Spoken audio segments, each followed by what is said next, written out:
तो आइए James Herriot की लिखी क्लास 10 की कहानी अ ट्रायम्फ ऑफ सर्जरी को आसान भाषा में समझते हैं।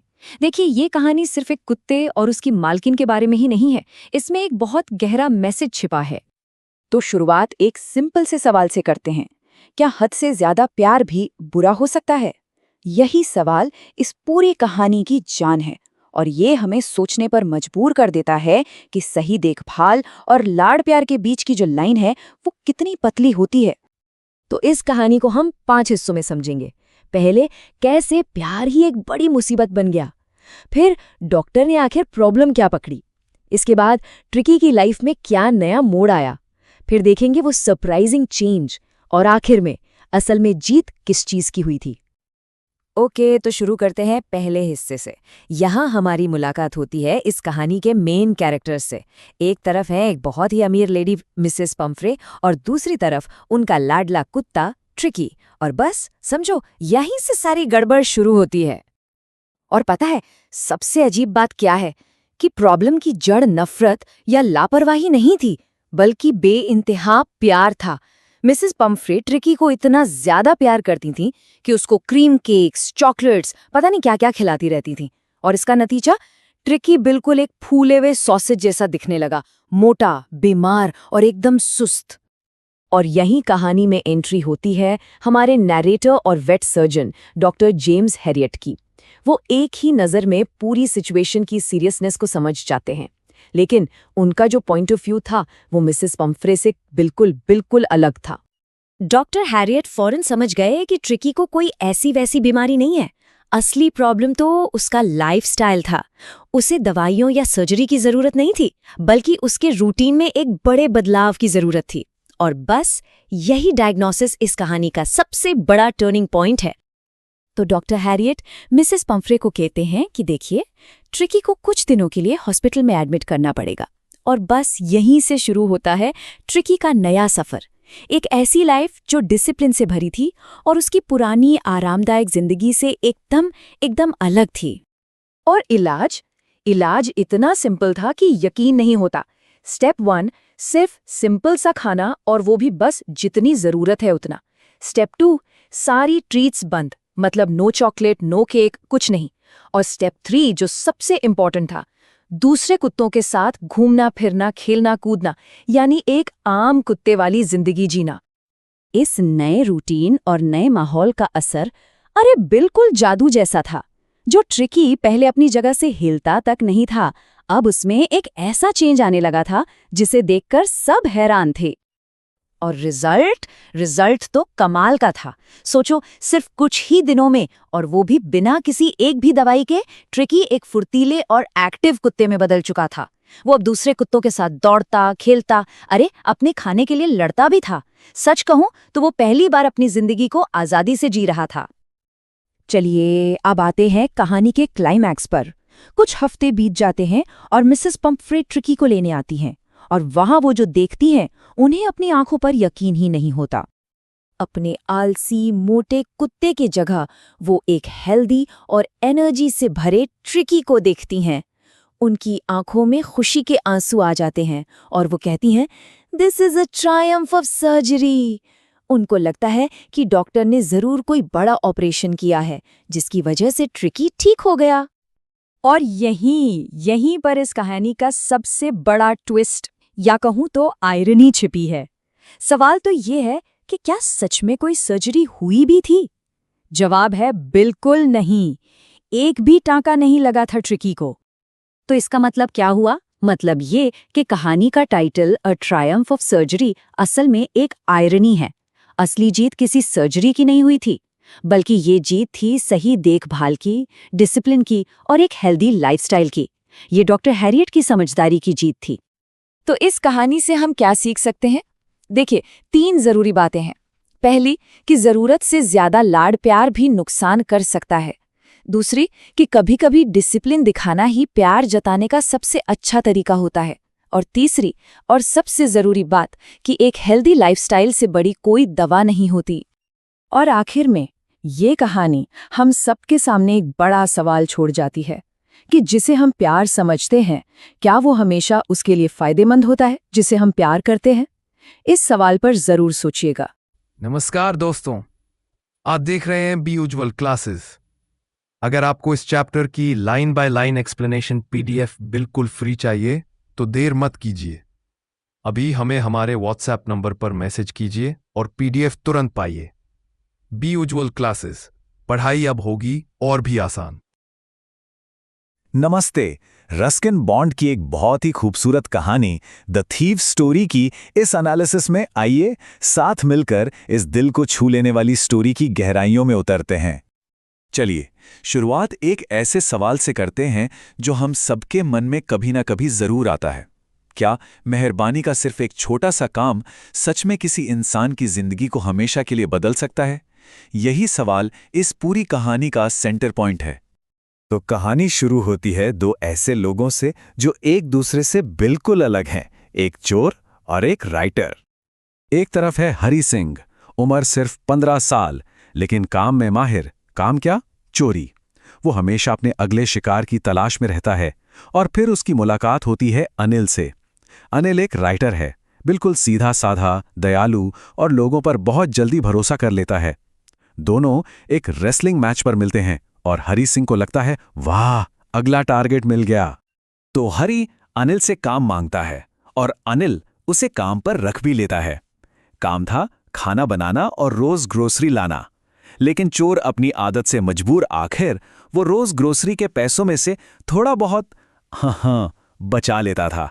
और सबसे कमाल की बात पता है क्या है? अनिल को ये सब पता था, पर वो अनजान बना रहता था, कुछ कहता नहीं था। और बस यहीं से इस कहानी में एक नया मोड़ आता है। चीजें बदलना शुरू होती हैं। क्यों? सिर्फ अनिल के उस अनोखे भरोसे की वजह से, जो एक ऐसा रिश्ता बना देता है जिसकी उम्मीद ही नहीं थी। देखिए, अनिल सिर्फ उसे सैलरी नहीं दे रहा था, वो उसके साथ एक मालिक जैसा बिहेव बिल्कुल नहीं कर रहा था। उसने हरी को रहने के लिए जगह दी, उसे खाना बनाना सिखाया और सबसे इंपॉर्टेंट, उसे उसका नाम लिखना सिखाया, यहां तक कि बेसिक हिसाब किताब भी। एक तरह से उसे छोटे भाई की तरह ट्रीट कर रहा था। सोच के देखिए, हरी की लाइफ में पहली बार कोई ऐसा इंसान आया था जो उसकी जिंदगी को बेहतर बना रहा था। यह एहसास उसके लिए बिल्कुल नया था। उसको खुशी हो रही थी। यहां पर एक बहुत इंपॉर्टेंट टेक अवे है। असली दया सिर्फ किसी की मदद करना नहीं, बल्कि किसी को इतना काबिल बनाना है कि वो अपनी मदद खुद कर सके। लेकिन एक चोर की आदत क्या इतनी आसानी से बदल जाती है? अब हम कहानी के उस सबसे बड़े टर्निंग पॉइंट की तरफ बढ़ रहे हैं, वो फैसला जो सब कुछ बदलने वाला था। तो होता यह है कि एक दिन अनिल को अपनी किताब के पैसे मिलते हैं। कितने? पूरे 600 रुपए। उस जमाने में ये एक बड़ी रकम थी और हरी सिंह के लिए ये एक ऐसा मौका था जिसे वो छोड़ना नहीं चाहता था। और फिर आती है वो रात के 10 बजे। अनिल चैन से सो रहा है। हरी चुपके से वो 600 रुपए गद्दे के नीचे से निकाल लेता है।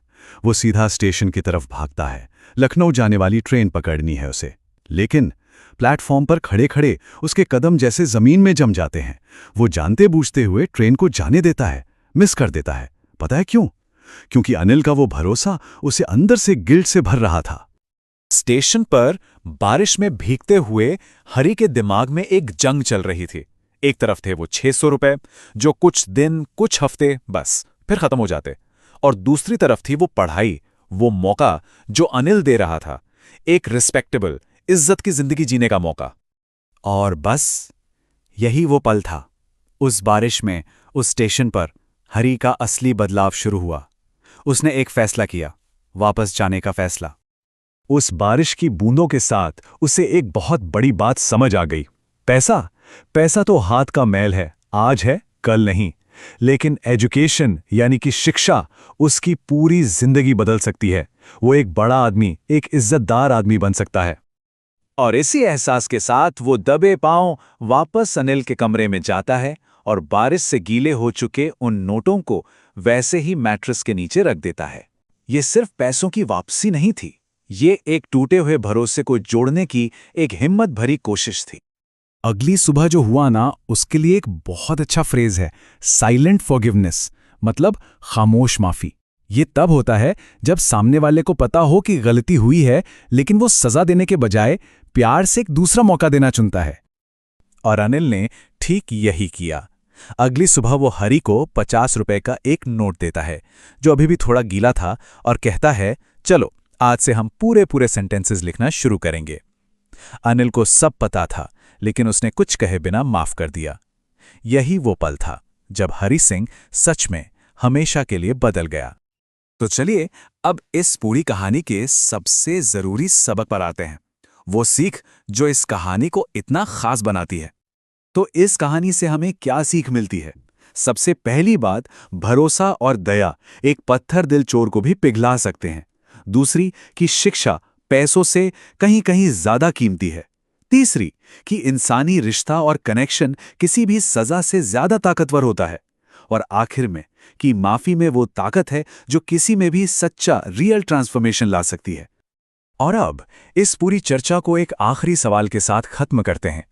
इस कहानी में आखिरकार असली जीत किसकी हुई?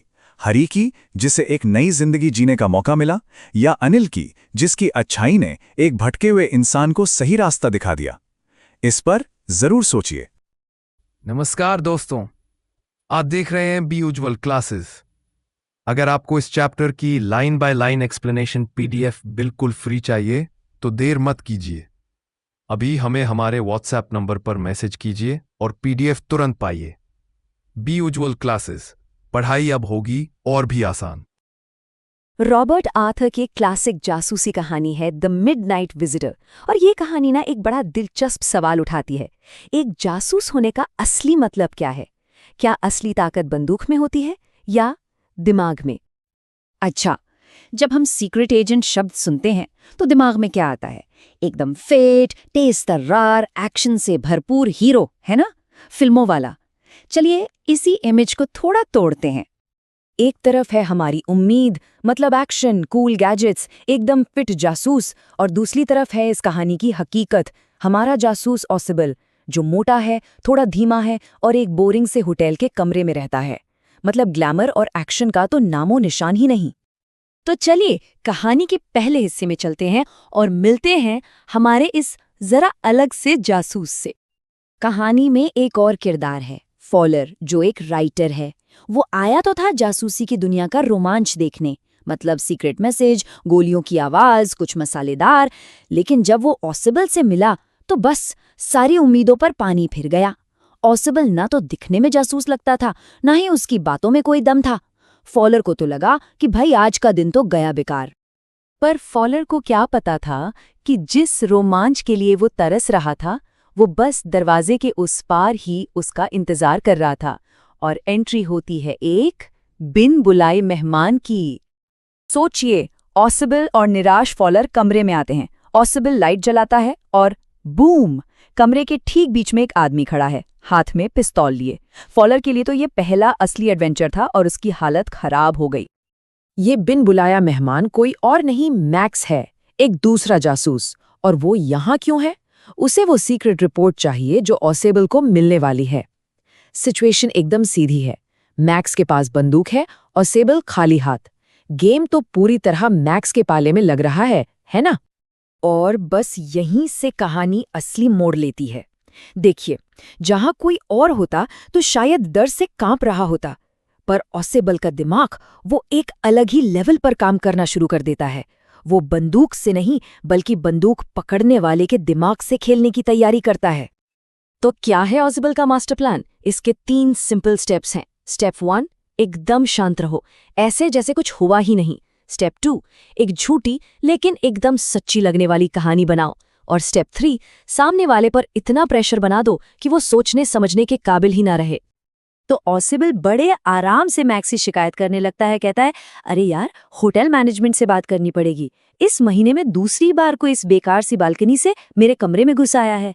और वो ये बात इतनी नॉर्मली कहता है कि मैक्स को तो छोड़िए, फॉलर को भी यकीन हो जाता है कि खिड़की के बाहर सच में एक बालकनी है। ऑसिबल ने अपने जाल का पहला धागा तो बुन दिया था, अब बारी थी उसे कसने की। कहानी अब अपने सबसे टेंशन वाले मोड पर पहुंच रही है। और ठीक उसी वक्त दरवाजे पर जोर से कोई नॉक करता है, खटखट। उस शांत कमरे में वो आवाज एक धमाके जैसी लगती है और मैक्स वो बुरी तरह घबरा जाता है। अब यहाँ ऑसिबल का दिमाग देखिए, क्या कमाल का चलता है। वो घबराए हुए मैक्स को देखकर कहता है, अरे ये तो पुलिस होगी, मैंने ही उन्हें कहा था कि रिपोर्ट बहुत जरूरी है, तो एक बार आकर चेक कर लेना। क्या चाल चली है, ये एक मास्टर स्ट्रोक था। उसने उस दस्तक को ही अपना हथियार बना लिया। अब सोचिए मैक्स क्या करेगा। उसके पास सोचने का टाइम ही नहीं है। बाहर पुलिस है, अगर दरवाजा टूटा तो वो पकड़ा जाएगा। उसके पास बचने का सिर्फ एक ही रास्ता बचता है।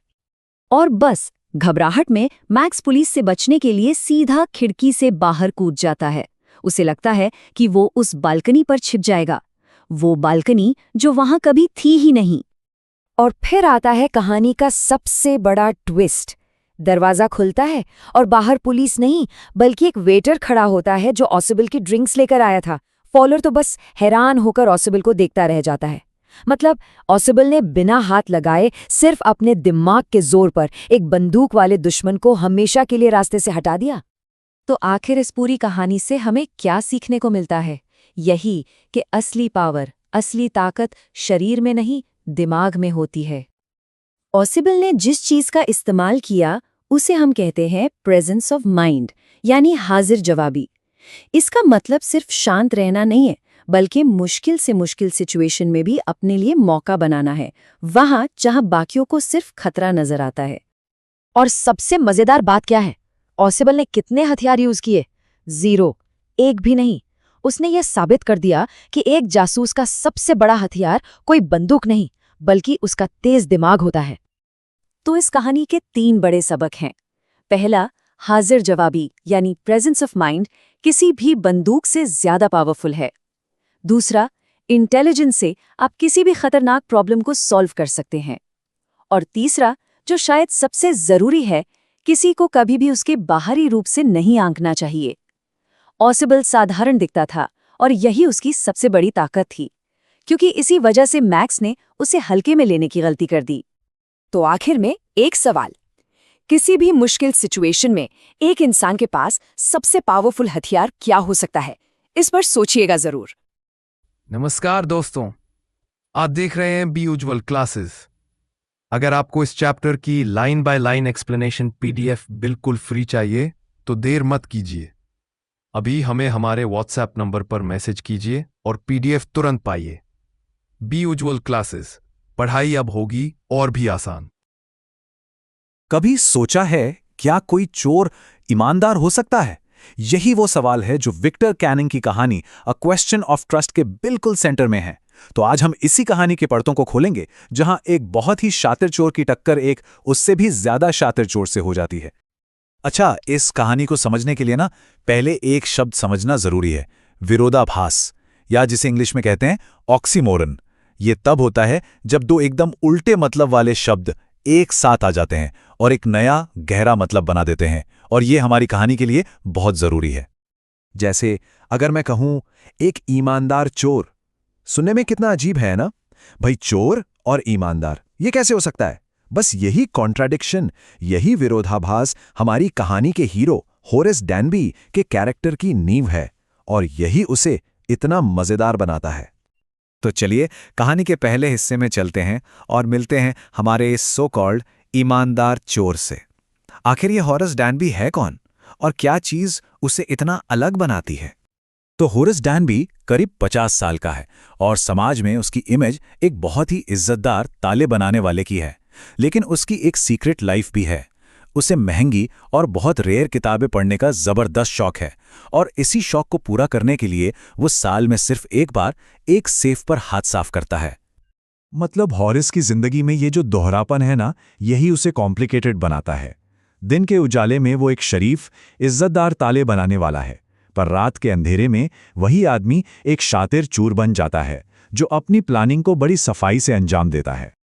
और इसी शातिर दिमाग से उसने इस साल की अपनी चोरी के लिए एक, कह सकते हैं, बिल्कुल परफेक्ट प्लान बनाया। उसका टारगेट था शोटोवर ग्रेंज नाम का एक बड़ा सा घर, जहां उसे पता था कि अपनी पसंदीदा किताबों के लिए काफी माल मिल जाएगा। देखिए, होरेस कोई कच्चा खिलाड़ी नहीं था। उसने शोटोवर ग्रेंज पर पूरी रिसर्च की थी। उसे घर के नक्शे से लेकर नौकरों के आने जाने का टाइम सब कुछ पता था। अरे, उसे तो घर के कुत्ते का नाम तक मालूम था, ताकि उसे प्यार से हैंडल कर सके। मतलब उसे अपनी प्लानिंग पर पूरा 100% भरोसा था। अब देखते हैं कि कहानी आगे कैसे बढ़ती है। हॉरेस अपनी प्लानिंग के हिसाब से घर में घुस जाता है, सब कुछ ठीक चल रहा होता है, लेकिन तभी कहानी में आता है एक अनएक्सपेक्टेड ट्विस्ट। होरेस तिजोरी के पास था, अपना काम शुरू करने के लिए बिल्कुल रेडी। उसे लग रहा था कि घर में वो अकेला है और सब कुछ उसके कंट्रोल में है, लेकिन तभी उसे एक महिला की आवाज सुनाई देती है। लाल रंग की ड्रेस में एक लेडी दरवाजे पर खड़ी थी और उसने बड़े कॉन्फिडेंस से कहा, मैं इस घर की मालकिन हूं। जाहिर है होरेस के तो होश ही उड़ गए। पर उस लेडी ने पुलिस को बुलाने के बजाय एक बहुत ही अजीब सी बात कही। उसने होरेस से कहा कि वो तिजोरी का कॉम्बिनेशन भूल गई है और उसे कुछ ज्वेलरी चाहिए, तो क्या वो तिजोरी खोलने में उसकी मदद कर सकता है। और बस यहीं पर कहानी एक ऐसे मोड़ पर आती है जहां होरेस को एक फैसला लेना था। क्या उसे इस औरत पर यकीन करना चाहिए? ये वो एक पल था जिसने उसकी पूरी जिंदगी पलट कर रख दी। तो यहां सबसे जरूरी बात यह है कि उस औरत का कॉन्फिडेंस, उसके बात करने का तरीका, उसके कपड़े, ये सब देखकर होरेस को एक पल के लिए भी शक नहीं हुआ। उसने आंख बंद करके मान लिया कि वो सच में घर की मालकिन है। होरेस ने बिना ग्लव्स पहने तिजोरी खोल दी। क्यों? क्योंकि उसे लगा वो तो मालकिन की मदद कर रहा है। और मजे की बात यह है कि वो वहां से जाते हुए खुद पर बड़ा गर्व कर रहा था कि वाह, क्या सिचुएशन संभाली है मैंने। लेकिन असली कहानी तो अब शुरू होनी थी। होरेस की ये खुशी ज्यादा देर तक टिकने वाली नहीं थी। सिर्फ 2 दिन बाद पुलिस होरेस के दरवाजे पर खड़ी थी उसे अरेस्ट करने के लिए। हुआ ये कि जब असली घर की मालकिन वापस आई तो उसने चोरी की रिपोर्ट लिखवाई और पुलिस को सेफ पर किसके फिंगरप्रिंट्स मिले? जाहिर है होरेस डैनबी के। और यहीं पर सारा सच सामने आ जाता है। जिस लेडी पर होरेस ने भरोसा किया था वो घर की मालकिन थी ही नहीं, वो भी उसी की तरह एक चोर थी, बस उससे कहीं ज्यादा शातिर और चालाक। उसने होरेस को मोहरा बनाया, तिजोरी खुलवाई और सारे गहने लेकर 9-2-11 हो गई। इस एक धोखे का नतीजा खैर वो काफी मजेदार है। होरेस जो खुद को एक इज्जतदार चोर मानता था, अब जेल में एक आम कैदी है। और विडंबना देखिए, जो आदमी रेयर किताबों के लिए तिजोरियां तोड़ता था अब वो जेल के लिए ताले बना रहा है। तो आखिर इस कहानी से हमें सीखने को क्या मिलता है? पहली बात, क्राइम का रास्ता हमेशा बर्बादी की तरफ ही जाता है। दूसरी, चोरों की दुनिया में कोई ऑनर या ईमानदारी नहीं होती। और सबसे जरूरी बात, भरोसा किसी के लुक्स या बातों पर नहीं बल्कि उसके असली कैरेक्टर पर करना चाहिए। अंत में ये कहानी एक बहुत ही गहरा सवाल हमारे लिए छोड़ जाती है। चोरों की दुनिया में जहां हर कोई एक दूसरे को धोखा देने पर तुला है, वहां विश्वास का आखिर मतलब ही क्या है और उसकी कीमत क्या है? इस पर सोचेगा जरूर। नमस्कार दोस्तों, आप देख रहे हैं बी उज्ज्वल क्लासेस। अगर आपको इस चैप्टर की line by line explanation PDF बिल्कुल फ्री चाहिए तो देर मत कीजिए, अभी हमें हमारे व्हाट्सएप नंबर पर मैसेज कीजिए और पीडीएफ तुरंत पाइए। बी उज्ज्वल क्लासेस, पढ़ाई अब होगी और भी आसान। H.G. वेल्स की एक बहुत ही मशहूर कहानी है फुटप्रिंट्स विदाउट फीट। आज हम इसी को समझने वाले हैं। ये कहानी है एक ऐसे साइंटिस्ट की जो गायब हो गया, मतलब लिटरली इनविजिबल। सोचिए कितनी कमाल की खोज होगी ये। पर क्या हो अगर इतनी बड़ी पावर, इतनी बड़ी शक्ति किसी गलत इंसान के हाथ लग जाए? अच्छा, कहानी में आगे बढ़ने से पहले 1 मिनट के लिए सोचते हैं। मान लीजिए किसी को इनविजिबल होने की पावर मिल जाए, तो वो इंसान क्या करेगा? क्या वो दुनिया की मदद करेगा या फिर कुछ और ही करेगा? यही सवाल, बिल्कुल यही सवाल इस कहानी की जड़ है। तो देखिए, पूरी कहानी ना इसी एक चीज पर टिकी है। एक तरफ तो है एक ग्रेट डिस्कवरी, इंसान को गायब कर देने वाली खोज, क्या कमाल की बात है। और दूसरी तरफ है एक ग्रेट डिजास्टर, जब वही खोज उसी इंसान और पूरे समाज के लिए एक बहुत बड़ी मुसीबत बन जाती है। तो चलिए देखते हैं ये सब हुआ कैसे। तो आखिर ये रहस्यमयी आदमी है कौन? कहानी का हीरो, या शायद विलन कहें तो बेहतर होगा। उसका नाम है ग्रिफिन, एक बहुत ही ब्रिलियंट साइंटिस्ट जो अपनी ही खोज की वजह से एक क्रिमिनल बन जाता है। तो ग्रिफिन के बारे में थोड़ा और जानते हैं।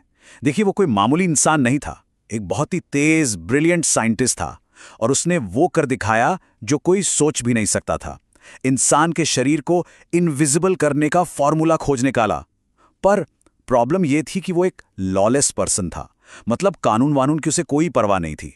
और उसने अपनी इस कमाल की डिस्कवरी का इस्तेमाल अच्छे कामों के लिए नहीं बल्कि सिर्फ अपने फायदे के लिए, अपने स्वार्थ के लिए किया।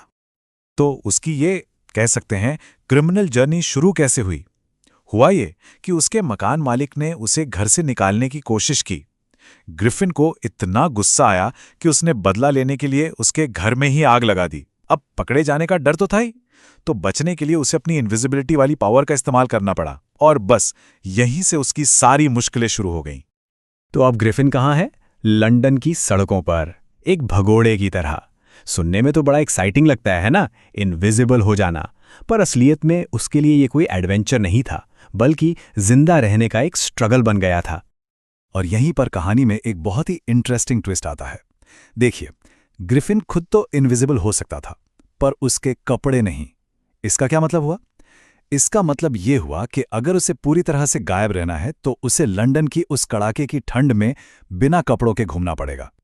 अब जरा इमेजिन कीजिए, लंदन की सड़कों पर चल रहे लोगों को क्या दिख रहा होगा?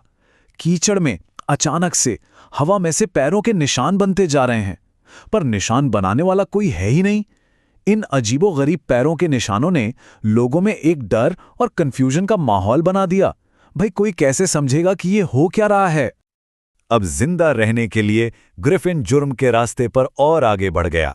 सबसे पहले उसे भूख लगी थी, ठंड लग रही थी, तो वो एक स्टोर में घुस गया, खाना और कपड़ों के लिए। फिर थोड़ी गर्मी पाने के लिए और अपना हुलिया बदलने के लिए वो एक थिएटर कंपनी में घुस गया। वहां से उसने नकली नाक, चश्मा और चेहरे पर लपेटने के लिए पट्टियां चुराईं। और आखिर में उसे रहने के लिए जगह चाहिए थी, तो उसने पैसे भी चुराए। लंदन की भीड़भाड़ से बचकर ग्रिफिन को एक शांत जगह चाहिए थी, और इसी तलाश में वो पहुंचता है एक छोटे से गांव में जिसका नाम है आइपिंग। और यहां उसके आने से एक नया ही रहस्य शुरू हो जाता है। तो उसने आइपिंग गांव के एक सराय मतलब इन में एक कमरा किराए पर ले लिया। उसे लगा कि चलो यहां शांति से रहूंगा, कोई परेशान नहीं करेगा। पर ऐसा होना नहीं था। गांव वालों को और खास तौर पर सराय की मालकिन मिसेस हॉल को उस पर शक होने लगा, और वजहें भी बिल्कुल साफ थीं। पहली बात, उसका चेहरा हमेशा पट्टियों से ढका रहता था। दूसरा, उसका बर्ताव बहुत अजीब और रूखा था। चिड़चिड़ा रहता था, किसी से बात नहीं करना चाहता था, बस अकेला रहना चाहता था। और सबसे अजीब बात यह थी कि वो किराया हमेशा कैश में देता था, और वो पैसे ऐसे आते थे जैसे हवा में से निकल आए हों। मिसेस हॉल का शक अब यकीन में बदलने लगा था। वो मनी मन सोचती थीं, इस आदमी के साथ कुछ तो गड़बड़ है। और ये सिर्फ उनकी सोच नहीं थी, धीरे धीरे पूरा गांव यही महसूस करने लगा था। और फिर वो वक्त आ ही गया जब ग्रिफिन का राज पर्दाफाश होने वाला था। गांव में एक के बाद एक अजीब घटनाएं होने लगती हैं, और जाहिर है सारा शक उसी अजनबी मेहमान पर जाता है। तो देखिए, चीजें कैसे तेजी से बिगड़ने लगती हैं। सबसे पहले तो गांव के एक पादरी के घर में चोरी हो जाती है, पर चोर कौन था किसी को नहीं पता।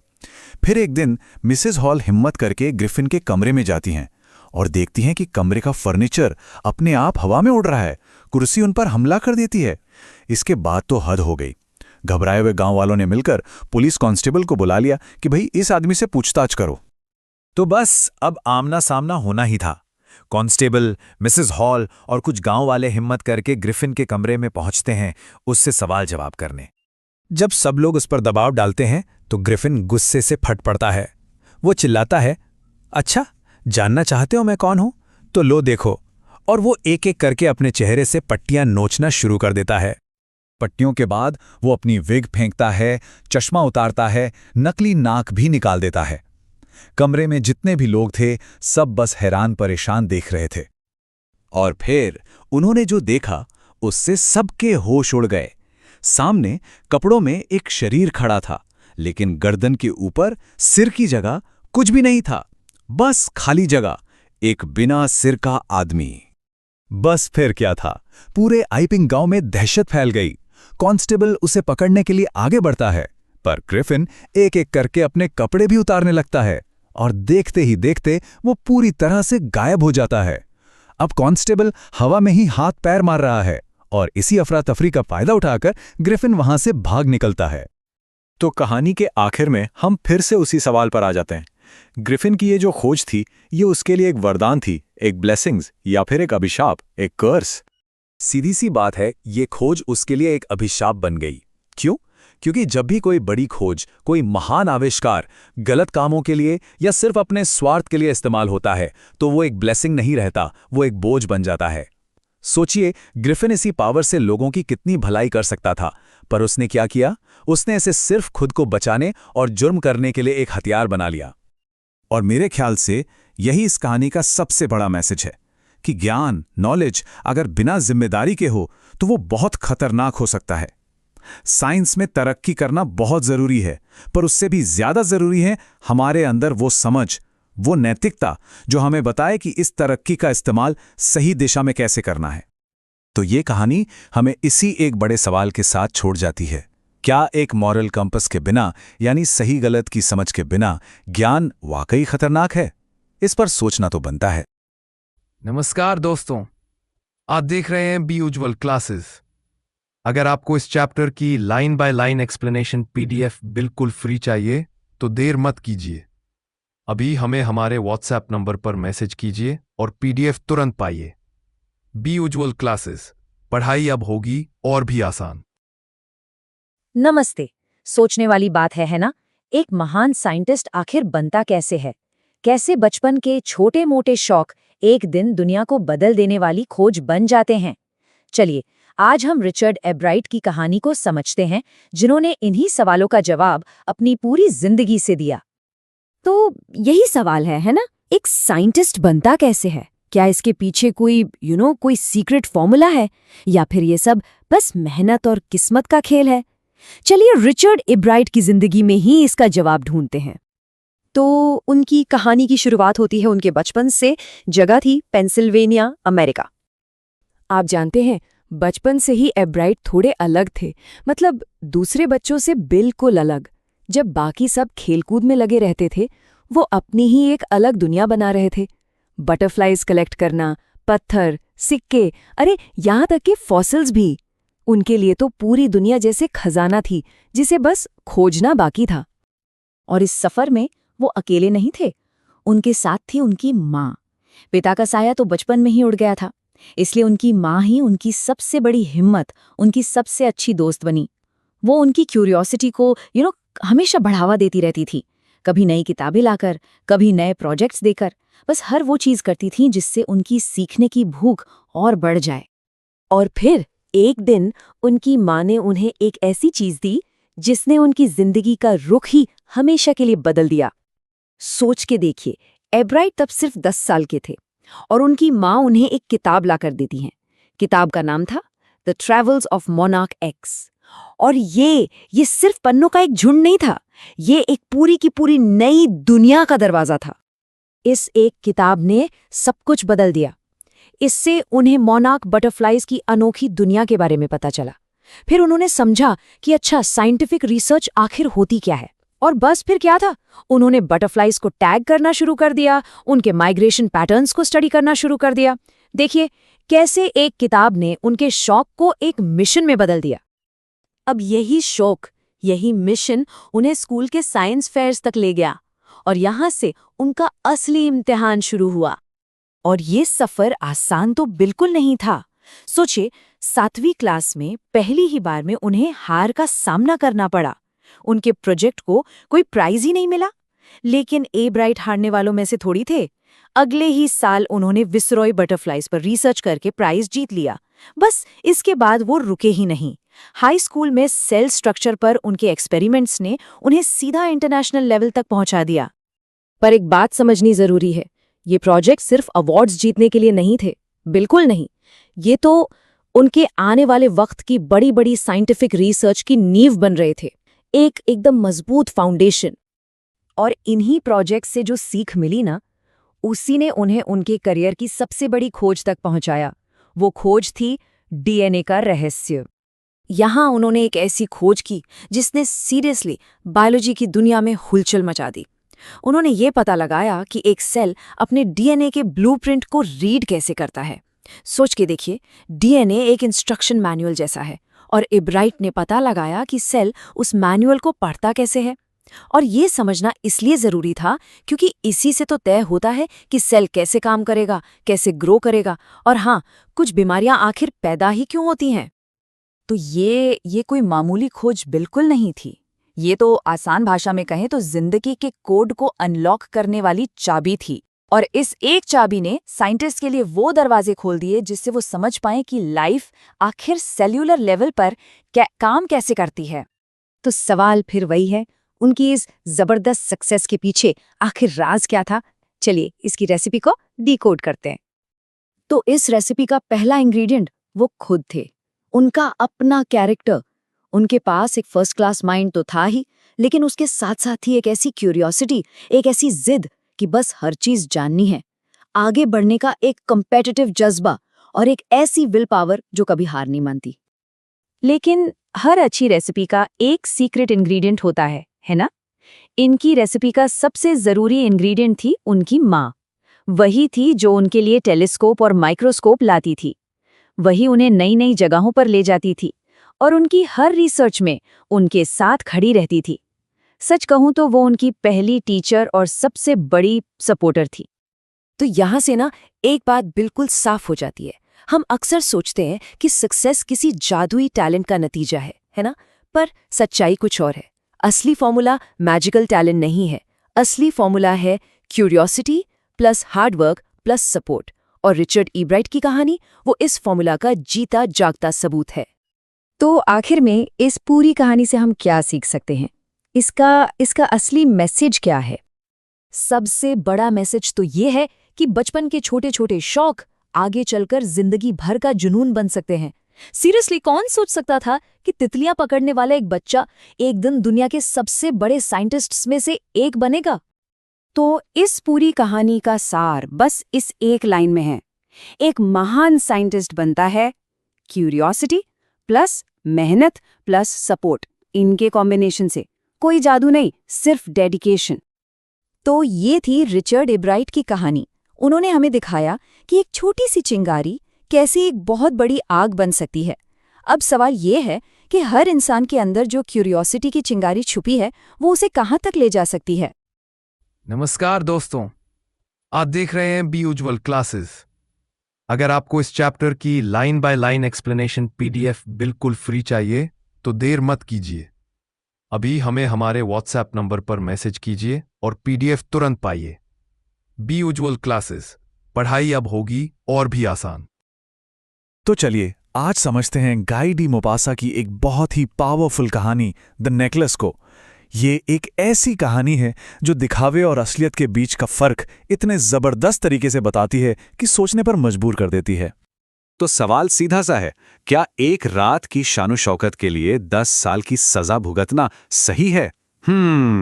यही सवाल इस पूरी कहानी की जड़ है और यही हमें इसके अंजाम के बारे में सोचने पर मजबूर करता है। तो कहानी की जो मेन कैरेक्टर हैं वो हैं मटिल्डा लॉयज़ेल, एक ऐसी औरत जिसके मन में अपनी जिंदगी को लेकर एक अजीब सी बेचैनी और असंतोष भरा हुआ है। मटिल्डा को हमेशा लगता था कि वो इस मिडिल क्लास जिंदगी के लिए बनी ही नहीं है। वो दिन रात बस बड़ी बड़ी पार्टियों, शानदार कपड़ों और कीमती गहनों के सपने देखती थी। मतलब उसकी असलियत कुछ और थी और वो जीना कुछ और चाहती थी। तो देखिए उसकी दुनिया में कितना बड़ा फर्क था। एक तरफ थी उसकी हकीकत, एक सीधा साधा क्लर्क पति, एक छोटा सा घर, एक आम जिंदगी, और दूसरी तरफ थे उसके सपने, जहां सिर्फ लक्ष्य, महंगे कपड़े और गहने थे। मटिल्डा अपनी असलियत से जैसे भाग रही थी और सपनों की दुनिया में जी रही थी। और फिर एक दिन उसकी जिंदगी में कुछ ऐसा होता है जो इस पूरी दुख भरी कहानी को शुरू कर देता है। तो होता यह है कि उसके पति को एक बहुत बड़ी पार्टी का इनविटेशन मिलता है, लेकिन मटिल्डा खुश होने की बजाय रोने लगती है। क्यों? क्योंकि उसके पास पहनने के लिए कोई अच्छी ड्रेस नहीं थी। उसका पति, जो उससे बहुत प्यार करता है, अपनी सारी सेविंग्स उसे दे देता है एक ड्रेस खरीदने के लिए। पर मटिल्डा को अब भी चैन नहीं था, उसे गहने भी चाहिए थे। तो वो अपनी अमीर दोस्त मैडम फॉरेस्टियर के पास जाती है और एक शानदार डायमंड नेकलेस उधार ले आती है। उस रात पार्टी में मटिल्डा का सपना जैसे सच हो गया था। वो इतनी खूबसूरत लग रही थी कि हर कोई बस उसी को देख रहा था, उसी की तारीफ कर रहा था। वो अपनी जिंदगी के सबसे हसीन पल जी रही थी। लेकिन ये खुशी बस कुछ ही देर की थी। और जैसे ही वो खुशी अपनी बुलंदी पर पहुंचती है, वैसी ही सब कुछ बिखर जाता है। एक पल में सपना एक बुरे सपने में बदल जाता है। पार्टी खत्म हुई, वो घर लौटे, और जब मटिल्डा ने आईने में खुद को आखिरी बार देखने की सोची तो उसके होश उड़ गए। हार उसके गले में नहीं था। दोनों पति पत्नी पागलों की तरह उसे ढूंढने लगते हैं, गलियों में, टैक्सी में, घर के कोने कोने में, लेकिन वो हार कहीं नहीं मिलता। ऐसा लगा जैसे जमीन निगल गई हो या आसमान खा गया हो। अब उनके सामने एक बहुत बड़ा सवाल था, और उन्होंने जो रास्ता चुना उसने उनकी अगली पूरी जिंदगी को नरक बना दिया। देखिए, सच बताने की हिम्मत वो जुटा ही नहीं पाए। उन्हें लगा कि अगर सच बता दिया तो उनकी इज्जत का क्या होगा, लोग क्या सोचेंगे, और बस इसी झूठे घमंड ने, इसी एक फैसले ने उनकी पूरी जिंदगी को बर्बाद करके रख दिया। उन्होंने बिल्कुल वैसा ही एक नया हार खोजा और उसे खरीद लिया। और जानते हैं कीमत कितनी थी? 36,000 फ्रैंक। ये इतनी बड़ी रकम थी कि उन्हें अपनी जिंदगी की हर चीज को दांव पर लगाना पड़ा। और यहीं से शुरू होता है 10 साल का मुश्किलों भरा सफर। वो बड़े घर से एक छोटी सी अटारी में शिफ्ट हो गए। मटिल्डा, जो कभी नौकरों के सपने देखती थीं, अब खुद घर का सारा काम करती थी। उसका पति दिन रात 3-3 नौकरियां करता था, और इन 10 सालों में मटिल्डा की सारी खूबसूरती, सारी जवानी, सब कुछ खत्म हो गया। 10 साल की इस भयानक मेहनत के बाद जब लगा कि चलो अब सब ठीक हो गया, कर्ज उतर गया, तभी कहानी में एक ऐसा ट्विस्ट आता है जो सब कुछ तबाह कर देता है। एक दिन सड़क पर अचानक मटिल्डा को अपनी वही दोस्त मैडम फॉरेस्टियर दिख जाती है। अब क्योंकि कर्ज उतर चुका था तो मटिल्डा को लगा कि अब सच बताने में कोई हर्ज नहीं।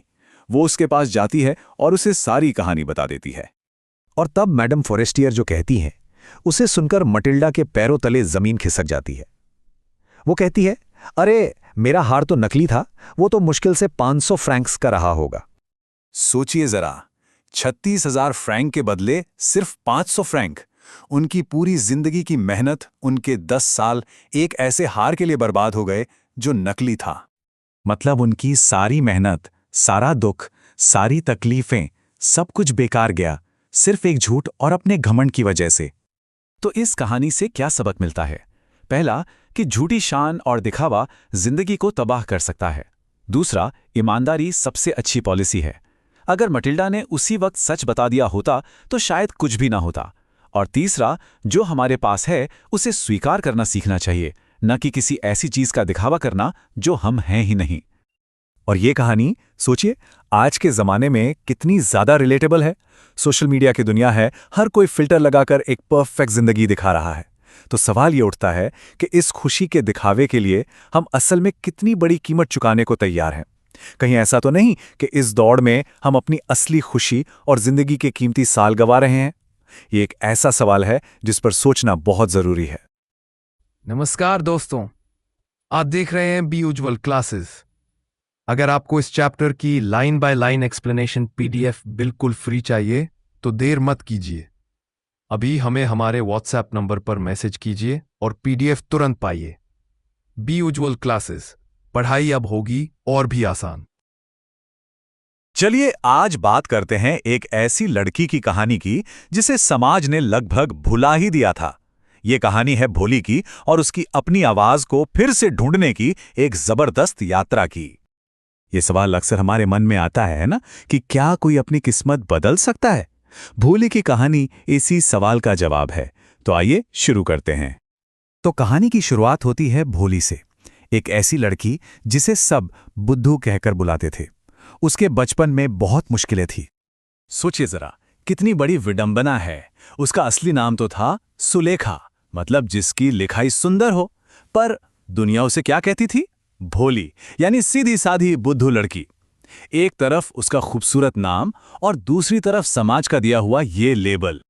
जरा सोचकर देखिए, एक ऐसी दुनिया में जीना कैसा होगा जहां बोलने जाओ तो आवाज काम जाए, चेहरे पर जो दाग हैं वही पहचान बन जाए। बस यही थी भोली की दुनिया।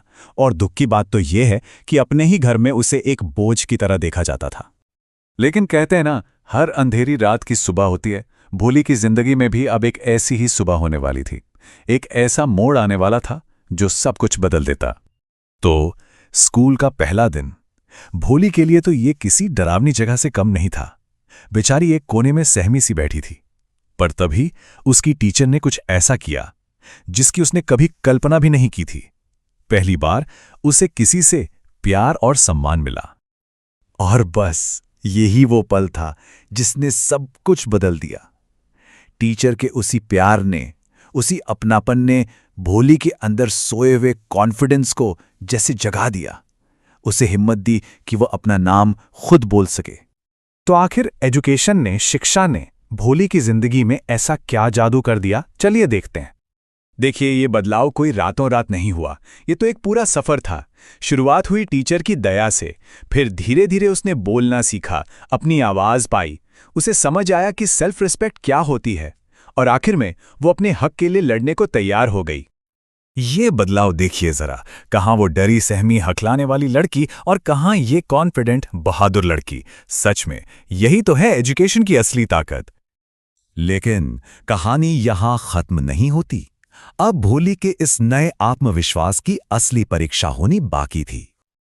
और एंट्री होती है विलन की, बिशंबर नाथ, एक अधेड़ उम्र का लालची आदमी। उसके लिए यह शादी बस एक सौदा थी, दहेज पाने का एक जरिया। तो अब आ गया था वो मोमेंट जब भोली को दुनिया को दिखाना था कि वो अब पहले वाली भोली नहीं रही। शादी का दिन था, सब कुछ ठीक चल रहा था, लेकिन जैसे ही मंडप में बिशंबर ने भोली के चेहरे पर चेचक के दाग देखे, उसकी आंखों में प्यार नहीं बल्कि लालच की चमक दिखाई दी। और उसने अपनी मांग रख दी। क्या? 5,000 रुपए? सोचिए, एक लड़की की इज्जत की कीमत उसने पैसों में लगा दी। बिशंबर का अल्टीमेटम एकदम साफ था, या तो पैसे दो वरना बारात वापस। उसके लिए भोली की सेल्फ रिस्पेक्ट की कोई कीमत ही नहीं थी। चारों तरफ एकदम सन्नाटा, परिवार की इज्जत दांव पर लगी थी। और फिर वो हुआ जो किसी ने सोचा भी नहीं था। सालों से जो लड़की चुप थी, आज उसने अपनी आवाज उठाई। भोली ने उस लालची आदमी से शादी करने से साफ इनकार कर दिया। और भोली का ये ना सिर्फ एक शादी से इनकार नहीं था, नहीं, ये तो पूरे समाज के लिए सेल्फ रिस्पेक्ट और हिम्मत का एक बहुत बड़ा सबक था। तो इस पूरी कहानी से हमें क्या सीखने को मिलता है? पहली चीज, एजुकेशन हमें कॉन्फिडेंस और सेल्फ रिस्पेक्ट देती है। दूसरी बात, असली हिम्मत अन्याय के खिलाफ खड़े होने में है। और सबसे जरूरी, अपनी डिग्निटी, अपना आत्मसम्मान, वो किसी भी शादी या सौदे से कहीं ज्यादा कीमती है। और सोचिए, उस दिन सबसे ज्यादा खुश कौन हुआ होगा? उसकी टीचर। उन्हें अपनी स्टूडेंट पे कितना गर्व हुआ होगा। भोली ने यह साबित कर दिया था कि पढ़ाई सिर्फ किताबी ज्ञान नहीं है, ये तो वो ताकत है जो किसी की भी जिंदगी बदल सकती है, उसे अपनी किस्मत खुद लिखने का मौका देती है। भोली की कहानी खत्म होती है, लेकिन हमारे लिए एक बड़ा सवाल छोड़ जाती है कि हम सब अपनी पहचान बनाने का और उसके लिए दुनिया के सामने खड़े होने का साहस आखिर कहां से लाते हैं। इस पर सोचने की जरूरत है। नमस्कार दोस्तों, आप देख रहे हैं बी उज्ज्वल क्लासेस। अगर आपको इस चैप्टर की line by line explanation PDF बिल्कुल फ्री चाहिए तो देर मत कीजिए, अभी हमें हमारे व्हाट्सएप नंबर पर मैसेज कीजिए और पीडीएफ तुरंत पाइए। बी उज्ज्वल क्लासेस, पढ़ाई अब होगी और भी आसान। नमस्कार, आज हम एक बहुत ही मजेदार और थोड़ी अजीब सी कहानी समझने वाले हैं। एक ऐसी कहानी जिसमें एक छोटी सी मामूली किताब पूरी दुनिया को बचा लेती है। जी हां, बात हो रही है play the book that saved the earth की, जो एग्जाम्स के लिए भी काफी जरूरी है। जरा सोचिए, क्या बच्चों की नर्सरी राइम्स की एक किताब पूरी पृथ्वी को एक खतरनाक एलियन हमले से बचा सकती है? सुनने में तो ये बिल्कुल मजाक लगता है ना? लेकिन यही इस कहानी का सबसे दिलचस्प हिस्सा है। तो चलिए फटाफट देखते हैं कि इस कहानी में हम क्या क्या जानने वाले हैं। सबसे पहले देखेंगे कि मंगल ग्रह का पृथ्वी पर हमले का प्लान क्या था। फिर जानेंगे कि कैसे वो एक लाइब्रेरी में पहुंचकर बुरी तरह कंफ्यूज हो जाते हैं। इसके बाद मिलेंगे कहानी के असली हीरो से, जो है एक किताब मदर गूज। फिर देखेंगे कि कैसे नर्सरी राइम्स ने मंगलवासियों के मन में खौफ पैदा कर दिया और क्यों उन्होंने अपना हमला कैंसिल कर दिया। और आखिर में हम इस कहानी की असली सीख को समझेंगे।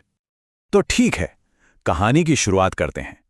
सबसे पहले मिलते हैं मंगल ग्रह के उन किरदारों से जिनका पृथ्वी पर हमला करने का एक बहुत बड़ा प्लान था। तो सीन कुछ ऐसा है। साल चल रहा है 2040, यानी 25वीं सदी, और मंगल ग्रह से एक स्पेसशिप पृथ्वी की तरफ बढ़ रही है। उनका इरादा हमारे ग्रह पर कब्जा करना है, मतलब पृथ्वी पर एक बहुत बड़ा खतरा मंडरा रहा है। चलिए अब इस मिशन की टीम से मिलते हैं। सबसे पहले है थिंक टैंक, मंगल का बॉस जो खुद को सबसे बड़ा जीनियस समझता है लेकिन है बहुत घमंडी। फिर है नूडल, उसका असिस्टेंट जो असल में ज्यादा समझदार और लॉजिकल है। और उनकी टीम में है कैप्टन ओमेगा, लेफ्टिनेंट आयो और सार्जेंट ऊप। इस कहानी में थिंक टैंक और नूडल के बीच का फर्क देखना बड़ा मजेदार है। अब कहानी में असली मजा तब आता है जब ये मंगलवासी पृथ्वी पर लैंड करते हैं। और कहाँ लैंड करते हैं? एक ऐसी जगह जो उनके लिए बिल्कुल नई है, एक लाइब्रेरी। अब इन लोगों ने तो कभी किताबें देखी नहीं थीं, तो बस कंफ्यूजन ही कंफ्यूजन। पहले तो उन्हें लगा ये कोई खाने की चीज है, सैंडविच। तो इनका बॉस थिंक टैंक ऑर्डर देता है सार्जेंट ऊप को, इसे खाओ। जब वो काम नहीं किया तो अगला आइडिया आया, इसे सुनो, शायद इसमें से कोई आवाज आती हो। और जब कुछ भी समझ नहीं आया तब जाकर दिमाग चला कि अरे, इन अजीब से निशानों को शायद पढ़ना होता है। तो ये रहस्यमयी चीज आखिर थी क्या जिसने मंगल के इन धुरंधरों को इतना परेशान कर दिया था? वो चीज थी मदर गूस। जी हाँ, बच्चों वाली नर्सरी राइम्स की एक सीधी सादी किताब। हमारे लिए तो ये बस कविताएं हैं, पर उन मंगलवासियों के लिए ये बन गया एक खतरनाक सीक्रेट कोड। और यहीं से कहानी का सबसे मजेदार पार्ट शुरू होता है। अब देखिए कि कैसे थिंक टैंक इन सीधी सादी कविताओं का क्या मतलब निकालता है। तो पहली कविता जो उनके हाथ लगी वो थी हम्टी डम्टी। हम सब ने ये सुनी है ना? अब इसका मतलब तो सिंपल है, एक अंडा दीवार से गिरा और टूट गया। लेकिन थिंक टैंक, जिसका सिर भी गोल मटोल अंडे जैसा है, उसे क्या लगा? उसे लगा कि अरे, ये हम्टी डम्टी तो बिल्कुल मेरी तरह दिखता है। इसका मतलब पृथ्वी वालों ने मुझे देख लिया है और वो मुझे पकड़ने और मारने का पूरा प्लान बना चुके हैं। देखिए जरा, कहाँ की बात कहाँ पहुंच गई। बस डर यहीं खत्म नहीं हुआ, अगली कविता ने तो उनके होश ही उड़ा दिए। वो थी हे डिडल डिडल। इस कविता को पढ़कर थिंक टैंक को लगा कि अरे बाप रे, पृथ्वी वालों ने तो जानवरों को स्पेस में लड़ने के लिए ट्रेन कर लिया है। ये लोग गायों तक को उड़ा सकते हैं। अब उसका डर और पक्का हो गया था। तो इन सब खतरनाक खुलासों के बाद मंगल का वो महान लीडर थिंक टैंक क्या फैसला लेता है? तो बस नर्सरी राइम्स पढ़कर थिंक टैंक इस नतीजे पर पहुंचता है कि भाई पृथ्वी तो बहुत खतरनाक जगह है। यहाँ के लोग बहुत ज्यादा पावरफुल हैं, उनके पास ऐसे ऐसे हथियार हैं जिनका हमें अंदाजा भी नहीं। और अब तो वो हम पर यानी मंगल पर हमला करने की तैयारी में हैं। और बस इसी डर से इन्वेजन कैंसिल। थिंक टैंक अपनी पूरी टीम को ऑर्डर देता है कि फौरन पृथ्वी से भागो। और इस तरह नर्सरी राइम्स की एक किताब ने पूरी दुनिया को बचा लिया। तो ये तो थी मजेदार कहानी, पर इसका असली मतलब क्या है? इसकी सीख क्या है? चलिए अब जरा इस पर बात करते हैं, जो एग्जाम के लिहाज से भी काफी इंपॉर्टेंट है। कहानी के आखिर में एक और दिलचस्प बात होती है। 25वीं सदी में समझदार नूडल घमंडी थिंक टैंक की जगह ले लेता है और मंगल का नया लीडर बनता है। ये दिखाता है कि असली जीत हमेशा सच्ची समझदारी की होती है, खोखले दिखावे की नहीं। तो इस पूरी कहानी से हमें क्या बातें समझ में आती हैं? पहली, कि किताबों में बहुत शक्ति होती है, उन्हें कभी कम नहीं आंकना चाहिए। दूसरी, आधी अधूरी जानकारी के आधार पर फैसले लेना कितनी बड़ी गलती हो सकती है। तीसरी बात, असली इंटेलिजेंस चिल्लाने में नहीं बल्कि शांत और लॉजिकल सोच में होती है। और आखिर में कि हंसते खेलते भी हम बहुत गहरे सबक सीख सकते हैं। ये सारे पॉइंट्स एग्जाम में लिखने के लिए बहुत काम के हैं। और आखिर में ये कहानी एक बहुत बड़ा सवाल छोड़ जाती है कि अगर आपके पास सही जानकारी ही नहीं है तो फिर चाहे कितनी भी इंटेलिजेंस हो, उसका क्या फायदा? सोचने वाली बात है ना। नमस्कार दोस्तों, आप देख रहे हैं बी उज्ज्वल क्लासेस। अगर आपको इस चैप्टर की line by line explanation PDF बिल्कुल फ्री चाहिए तो देर मत कीजिए, अभी हमें हमारे व्हाट्सएप नंबर पर मैसेज कीजिए और पीडीएफ तुरंत पाइए। बी उज्ज्वल क्लासेस, पढ़ाई अब होगी और भी आसान।